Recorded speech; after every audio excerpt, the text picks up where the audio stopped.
नमस्कार, मैं हूं चित्रंजन कुमार और आप देख रहे हैं हमारा news channel true news TNBR। दोस्तों, आज मैं बिहार के RJD, जिसको राजद कहा जाता है, राष्ट्रीय जनता दल के पार्टी कार्यालय में हूं। आप देख सकते हैं पीछे बैकग्राउंड में लालटेन जल रहा है। लालटेन जल रहा है, ये संकेत ही है, आप खुद समझ सकते हैं कि लालटेन जल रहा है। आपको मालूम होगा कि 9 साल के बाद पुनः इस बार जब RJD और JDU की सरकार कंबाइन बनी थी, तो RJD की पहल पर बिहार में अनुसूचित जाति आयोग का गठन किया गया था, जिसके अध्यक्ष माननीय राजेंद्र राम जी को बनाया गया था। परंतु जैसे ही हमारे पलटू चाचा, ये मैं नहीं कह रहा हूँ, नीतीश तेजस्वी जी कहते हैं, चाचा का संबंध उनसे है, जैसे ही चाचा ने पलटी मारा, इधर आयोग को, जितना भी आयोग था सारे आयोग को हटा दिया गया। ऐसा लग रहा है कि आयोग नहीं, उनकी बाप की बपौती है। आइए इन्हीं बात पर हम चर्चा करते हैं। हमारे बीच में आयोग के अध्यक्ष राजेंद्र राम जी। सर, सबसे पहले तो ये बात बताइए कि आप बिहार के अनुसूचित जाति आयोग के अध्यक्ष बनाए गए थे। सरकार ने जैसे ही पलटी मारी और आपको वहां से हटा दिया गया, पूरा कमेटी को ही भंग कर दिया गया, आखिर ऐसा क्यों हुआ?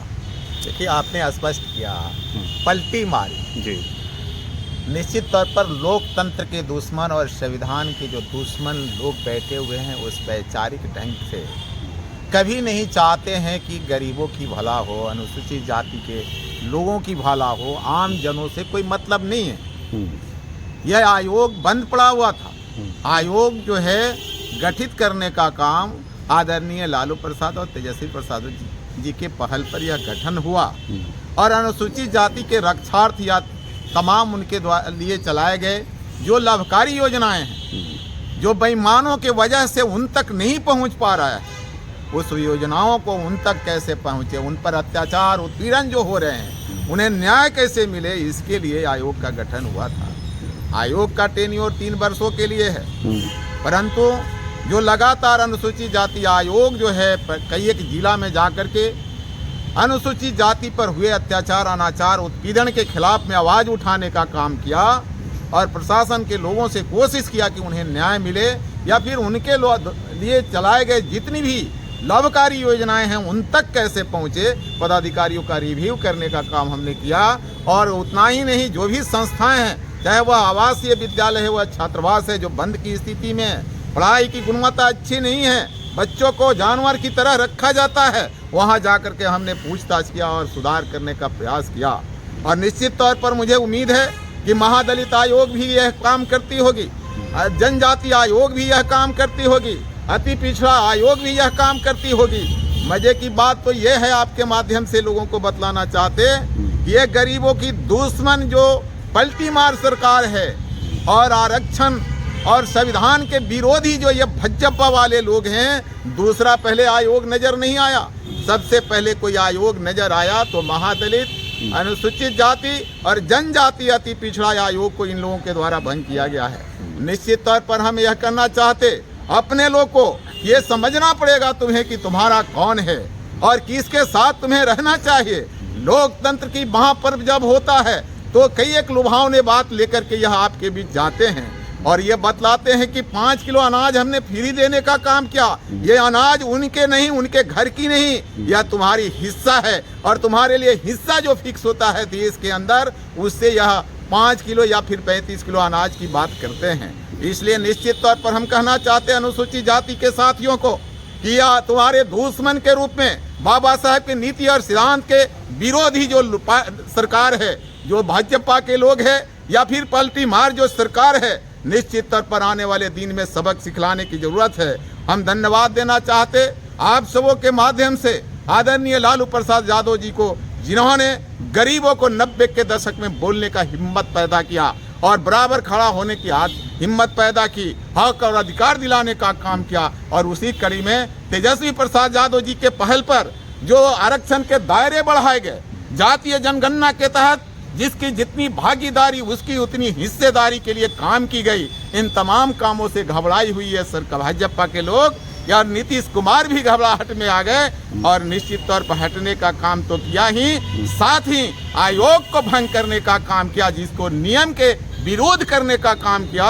नियम 3 वर्षों के लिए है, 3 वर्ष के अंदर छूना नहीं है। इसके पहले भी सरकार आती जाती रही है, लेकिन आयोग को भंग करने का काम किसी भी सरकार के द्वारा नहीं किया गया। लेकिन यह भाजपा के पहल पर और भाजपा से डर करके पलटी मार के गए हमारे माननीय नेता नीतीश कुमार जी, पता नहीं इनको क्या लगा, सबसे पहले अनुसूचित जाति आयोग को ही भंग किए, जनजाति के आयोग को ही भंग किए। अति पिछड़ा की भला अगर चाहने वाली यह सरकार होती तो सबसे पहले अति पिछड़ा जो आयोग है उसको भंग करने का काम किया। इसलिए निश्चित तौर पर यह आयोग जो भंग हुआ है, यह नियति स्पष्ट हुआ है कि जिसका जो चाल और चरित्र होता है वह पटल पर आ जाता है, वही पटल पर ला करके इन लोगों के द्वारा आयोग को भंग करने का आगे का प्लान क्या है आपका? समय से आगे का प्लान क्या है आपका? आगे का प्लान निश्चित तौर पर जब सदन में हम रहते हैं तो एक तरफ विधानसभा नहीं तो जनसभा, हम निकलेंगे गांव की तरफ, हम बतलाएंगे अपने लोगों के कि तुम्हारा कौन है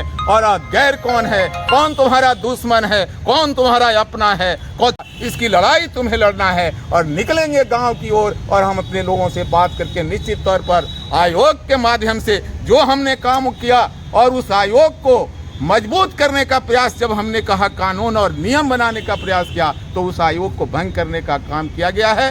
निश्चित तौर पर इस बातों को लेकर के गांव-गांव हम जाने का प्रयास करेंगे, अपने लोगों को बताने का काम करेंगे। समय से पहले सर भंग हुआ है, एक्शन लेंगे सरकार के खिलाफ? निश्चित तौर पर एक्शन लेंगे। हमारी कोशिश है, न्यायपालिका के माध्यम से भी हम कोशिश करेंगे और चुनौती देंगे कि जो सरकार की है वह नियम के खिलाफ की है और जो गरीबों के खिलाफ कदम उठाई है उसका हम पुरजोर विरोध करेंगे। न्यायपालिका के माध्यम से करें या फिर जन आंदोलन के माध्यम से करें, लेकिन लगातार हमारी विरोध होगी। सर, बीजेपी कहती है कि कोई भी आयोग निष्पक्ष होता है, लेकिन जब सरकार बदलती है तो वही आयोग को अपने इशारे पर चलाने लगते हैं। इस पर लेकर आप क्या कहेंगे? देखिए, जहाँ तक बीजेपी की बात कह रहे थे, जितनी भी स्वतंत्र एजेंसियां हैं देश के अंदर, किसी भी स्वतंत्र एजेंसियां की साख या अगर खत्म करने का कोई काम किया तो बीजेपी के लोगों ने किया है। इसलिए आयोग से उन्हें मतलब नहीं है, वह लोगों के जनहित से कोई मतलब नहीं है, लोगों के भला से कोई मतलब नहीं है।